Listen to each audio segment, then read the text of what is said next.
Hey friends, this is a bonus episode because honestly, I felt like this one couldn't wait until mid-April since I batch record episodes. Something is happening right now on social media that's affecting all of us, and I wanted to get this information into your hands as fast as possible. Consider this a small extra from me to you. Your regularly scheduled episodes are still coming. This is on top of those. All right, let's go. Here's what happened to me this last week. I was sitting down to write out an episode for next week, a topic I'm genuinely passionate about, and I thought, let me check Instagram real quick. Just a quick scroll, 2 minutes tops. 45 minutes later, I looked up from my phone and I couldn't even tell you what I'd watched. Puppies, a brain health reel, something about organizing a pantry, a recipe I'll never make.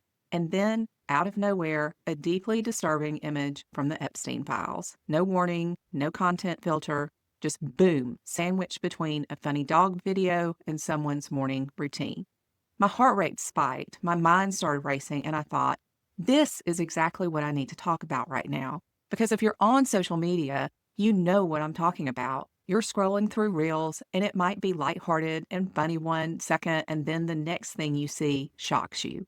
One scroll is a cooking tutorial, the next is unfiltered footage from the Charlie Kirk assassination, before people started blacking out the bullet hitting his neck. Then it might be a clip of a masked person tearing down Nancy Guthrie's Nest camera. Then something from the Epstein files that you can't unsee. No warning, no content filter, and the algorithms don't care whether your nervous system can handle that emotional whiplash. They just want you to keep scrolling. And here's the thing nobody's telling you. A massive new study from the American Psychological Association, data from nearly 100,000 people across 71 studies, just confirmed that heavy short-form video use is linked in measurable declines in attention, impulse control, and working memory, the very cognitive skills that many of us in perimenopause and menopause are already struggling to hold on to. So today, I'm going to break down exactly what short-form video does to your brain, why it's especially concerning if you are a woman navigating hormonal changes, and I'm going to give you 5 practical strategies to protect your brain health without swearing off your favorite platforms entirely. So let's get to it. Welcome to the Healthy Life Approach podcast. I am your host, Kristen Beasley. I'm a certified coach in functional medicine, nutrition, and brain health. This podcast is for women who are done being dismissed by the healthcare system and ready to become the CEO of their own health. Before we dive in, I want to be transparent about something. I originally wrote a blog post about this topic a year ago, and when I tried to publish it on Facebook, it was flagged and blocked. I tried different titles. I rewrote sections. It never made it through, which is ironic, right? The very platform that profits from keeping you scrolling wouldn't let me publish a post about the health effects of scrolling. So I'm bringing it here to the podcast where nobody can flag it, nobody can suppress it, and you can hear the full truth. Plus, there's powerful new research that's come out since I wrote that post, and I want to make sure you have it. You may have heard the term brain rot. Oxford University Press named it their word of the year for 2024. Its usage increased 230% in a single year. And while it started out as internet slang, kind of a joke Gen Z and Gen Alpha use to describe feeling foggy after too much scrolling, the science behind it is anything but a joke. Here's what's actually happening in your brain when you scroll through Reels. Short-form videos, TikTok, Instagram, Reels, Facebook Reels, YouTube Shorts are designed to deliver fast, frequent bursts of dopamine. Dopamine is the brain's want more chemical. It's not really about pleasure, it's about anticipation. Every swipe is a signal that something new and exciting might be waiting, and your brain gets a tiny hit of reward with each one. Dr. Daniel Amen, a renowned psychiatrist and author of Change Your Brain Every Day, has explained that too much dopamine overstimulation has been associated with agitation, obsessive or compulsive behavior, and even psychosis. On the flip side, the crash that follows can leave you feeling unmotivated and foggy because your brain's dopamine system gets dysregulated. It's the same mechanism behind other addictive behaviors, and the numbers are staggering. According to Meta, over 200 billion reels are played every single day across Instagram and Facebook alone. TikTok has more than 1.5 billion monthly active users globally, with users spending 59 to 95 minutes per day on the app. That's not a few minutes of entertainment. That is a significant chunk of your waking life being spent in a dopamine loop. Now, here's the research that really stopped me in my tracks. In 2025, researchers at Griffith University in Australia published the largest meta-analysis ever conducted on short-form video and health. It was published in Psychological Bulletin, one of the most respected journals in psychology. They analyzed 71 studies involving 98,299 participants, and here's what they found out. Greater use of short-form video was associated with a moderate decline in overall cognitive performance. But when they drilled into specific areas, two stood out. Attention showed a meaningful negative association, and inhibition control, your ability to stop yourself from doing something impulsive, showed an even stronger negative association. These are the exact cognitive skills you need for reading, problem solving, staying on task, and making good decisions. The researchers also found that short-form video use was associated with higher levels of anxiety, depression, stress, and sleep disturbances. And here's the part that matters most for my listeners. Age didn't change the results. Studies involving adults showed the same moderate negative associations as studies involving younger people. This is not just a teenager's problem. The researchers used the dual theory of habituation and sensitization to explain the observed behavior. Basically, repeated exposure to fast-paced, highly stimulating content desensitizes your brain to slower tasks. Reading a book, having a long conversation, doing focus work, these things start to feel harder. At the same time, your brain becomes sensitized to impulsive engagement, reinforcing that cycle of seeking instant gratification. There was also a separate neuroimaging study published in Neuroimage that found structural brain changes in heavy short-form video users. Specifically, they found increased gray matter volume in areas involved in reward processing and emotional regulation, along with altered activity in the prefrontal cortex. This suggests the brain is adapting physically to constant stimulation. It's literally reshaping itself around the scroll. Now, let me connect this to something deeply personal for many of us. If you are in perimenopause or menopause, you are already navigating significant changes in brain function. As estrogen declines, many women experience brain fog, difficulty concentrating, worsened or newly emerging ADHD symptoms, sleep disruption, and increased anxiety.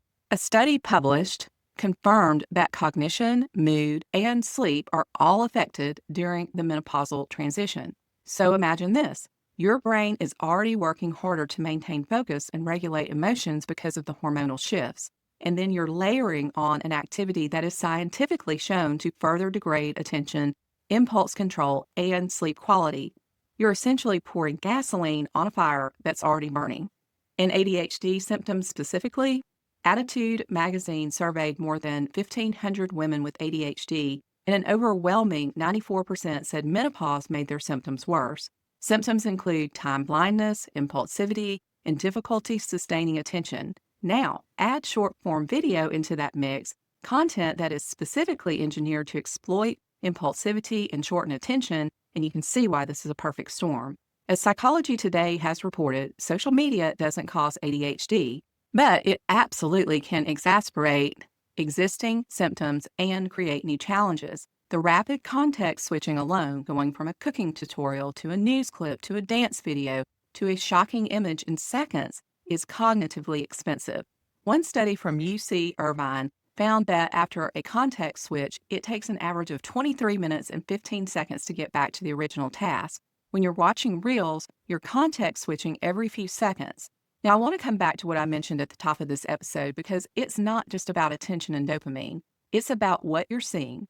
Right now, social media feeds are flooded with genuinely disturbing content. The Epstein files, unfiltered footage from the Charlie Kirk assassination, videos from Nancy Guthrie case. This isn't about politics. It doesn't matter what side you're on. The point is that graphic, distressing content is everywhere right now. And the way algorithms work, it gets served to you with zero regard for your emotional state or what you were just watching. You could be laughing at a funny reel, and the very next swipe delivers something that shocks your nervous system. This rapid toggling between emotional states is what researchers call emotional context switching, and it's particularly harmful. The hippocampus, the part of your brain responsible for memory formation, struggles to properly file memories when it's exposed to rapid emotional changes. Research in the journal Memory has shown that short form videos with rapid context switching degrade perspective memory, your ability to remember your intentions and follow through on planned actions. Dr. Austin Perlmutter, co-author of Brainwash, Detox Your Mind for Clearer Thinking, Deeper Relationships, and Lasting Happiness, has noted that the average American spends over 11 hours per day consuming media, which directly impacts our stress pathways and generates unnecessary anxiety. The comparison culture baked into social media also triggers cortisol, our stress hormone, creating a chronic state of low-grade stress that compounds over time. And then there's sleep. Your brain produces melatonin in response to darkness. That blue light from your phone screen inhibits melatonin production. But it's not just the light, it's the stimulation. The fast-paced, emotionally charged nature of reels causes physiological arousal that delays sleep onset. And the infinite scrolling design displaces the hours you desperately need for rest and recovery. Hey, quick pause here. If this episode is making you think differently about your scrolling habits, I would love for you to hit that subscribe or follow button wherever you're listening. Every single subscriber helps this podcast reach more women who need this information. And I know that sounds like a small thing, but honestly, getting the word out about brain health is why I do this. All right, let's keep going. Let's talk about memory because this one hits home for a lot of women I work with. According to the Atkinson-Shiffrin memory model, information needs to be rehearsed, revisited, processed to transfer from short-term memory to long-term storage. When you're watching one reel after another, there's no time for that rehearsal to happen. The next video arrives before your brain has finished processing the last one. A research paper on ResearchGate found that excessive social media use is linked to reduced memory performance and increased anxiety. And passive use, just watching and scrolling without engaging, was particularly associated with cognitive decline. That's most of us when we are in scroll mode. According to cognitive load theory, the speed and density of short-form video content can overwhelm the brain's capacity to chunk and integrate information. Recent findings from a 2024 study showed that even brief exposure to TikTok content reduced analytical thinking, promoting intuitive, low-effort processing instead. Over time, this leads to something called hedonic adaptation. You require increasingly novel or extreme content to achieve the same emotional response. Your brain keeps chasing a bigger hit.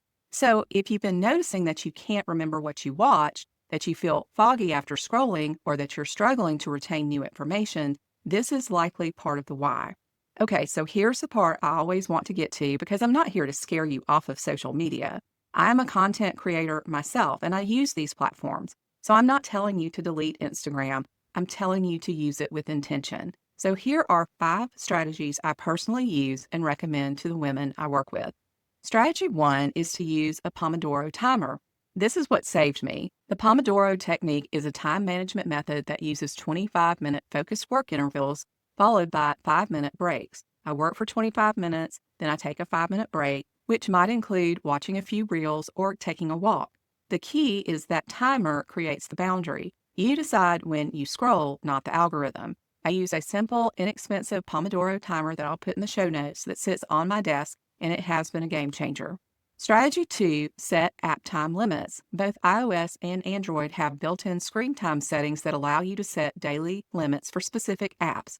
Instagram and Facebook also offer usage reminders that you can enable. Start with whatever feels realistic. Even 30 minutes is better than open-ended scrolling. The goal is awareness. Most people are genuinely shocked when they see their actual screen time data. Strategy 3 is to curate your feed ruthlessly. Unfollow or mute accounts that leave you feeling stressed, inadequate, or emotionally drained. Follow creators who educate, inspire, or genuinely make you feel good. The algorithm learns from what you engage with, so every like, comment, and share is a vote for what you'll see more of. Train your algorithm to work for you. And by the way, most of these platforms do have content filtering settings where you can enter keywords for topics you don't want to see. I'd encourage you to go into your settings and configure them. TikTok actually does a pretty decent job with this. Their filtering is more responsive and catches more of what you flag. Instagram and Facebook, honestly, not so much. I've entered keywords on both and the content still comes through, which is incredibly frustrating. It makes you wonder why the feature is even there if it doesn't work. But it's still worth doing, just don't rely on it as your only line of defense. Think of it as one layer of protection, not the whole strategy. Strategy 4 is to protect your sleep with the 3-2-1 rule. 3 hours before bed, finish eating. 2 hours before bed, stop working. 1 hour before bed, power down all screens. This isn't just about blue light, it's about giving your brain time to transition from stimulation to rest. If you can't go screen free for that full hour, at least switch to night mode and choose calm content like an audiobook or guided meditation. Better yet, try journaling, reading a physical book, or using lavender aromatherapy, which personally has been a lifesaver for me. Strategy 5, reintroduce long form content. This is one most people skip, but it's crucial. Add podcasts, books, long form articles, or even longer YouTube videos back into your routine. Think of it as physical therapy for your attention span. Your brain adapted to short form content, it can adapt back. Start small, even 10 minutes of sustained reading or listening per day can help retrain your brain for deeper focus. Before I close, I want to share something with you from the heart. I spent 25 years providing rehabilitation services to people facing barriers to employment. I specialized in working with the deaf and hard of hearing community. One thing I learned from that work is that awareness is the first step toward every meaningful change. You can't overcome a barrier you don't know exists. That is what this episode is really about. It's not about guilt or fear. It's about giving you information that empowers you to make choices that protect the most valuable organ in your body. Your brain is responsible for everything: your memories, your relationship, your ability to show up for people you love. And it deserves the same intentional care you give to your nutrition, your exercise, and your sleep. I watched my own father's brain health decline with Lewy body dementia. I watched my mother face glioblastoma brain tumor. These experiences led me to brain health coaching, and they are why I take this so seriously. You don't always get the luxury of time when it comes to your brain. So the small choices you make today, including how you spend your time on social media, matter more than you might think. All right, here's your challenge for this week. Please check your screen time report on your phone. Just look at it, no judgment. Then pick one of the 5 strategies I shared and try it for 7 days. That's it. One strategy, 7 days. And then DM me on Instagram at Kristen J. Beasley and tell me what you noticed. I would love to hear from you. Next week on the podcast, we're going to go deeper into how to empower yourself so you can advocate for yourself at your doctor's. You will not want to miss that episode. Thank you for being here. Thank you for caring about your brain health. And remember, you are not too late, you are not too old, and you are absolutely not powerless. You are the CEO of your own health, and every small step counts. Take care of your beautiful brain, and I'll see you next week. Disclaimer: I'm a health coach, not a licensed medical professional. This podcast is for general education and informational purposes and isn't medical advice, diagnosis, or treatment. Please talk with your physician or a qualified healthcare provider about your personal situation. It's crucial to vet health information, especially when considering new treatments. Always verify information and consult professionals to make safe, informed choices. This podcast and the show notes may include affiliate links. If you purchase through those links, I may earn a commission at no extra cost to you, which helps support the show.